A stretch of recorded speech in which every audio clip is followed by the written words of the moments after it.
स्वामी उपरे राग सुझेवा पाई मां पाल्टी गला एक राक्षसी 16 मासर शिशु कन्या को कला मरणात्मक आक्रमण।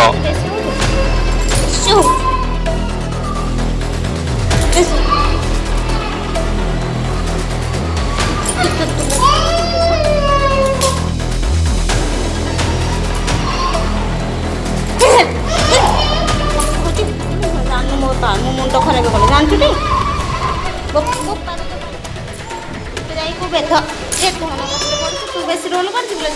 वीडियो करी भाइराल करला शिशु सुरक्षा निमंते परिवार रो लोक माने बाणपुर थाना रे आनिले अभियोग। एपरी घटना घटैछि गंभारी मुंडा निकटस्थ हरिचंदनपुर ग्राम रे प्रमोद नायकଙ୍କ स्त्री बनिता नायक स्वामी केरल रे काम करुथुवा बेले स्त्री घर छाड़ी बाणपुर भगवती साई रे घर भड़ा रहुथिबा परिवार लोके कहिसंती।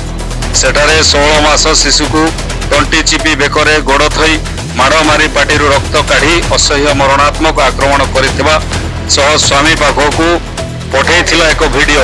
यदि मो जीवन से नष्ट करछि तत्ते से मो जीवन मारिबि मोर आग एथिरे ठंडा हो बुझिछि तत्ते मारिबि जाई मो मरि तापर मोर आग ठंडा हो।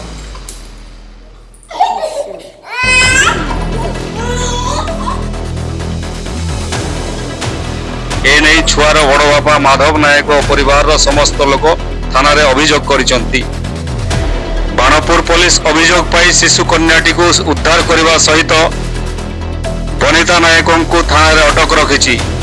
ए विषय रे अधिक पचरा उचरा करुछि पुलिस। ब्यूरो रिपोर्ट जनता पावर टीवी।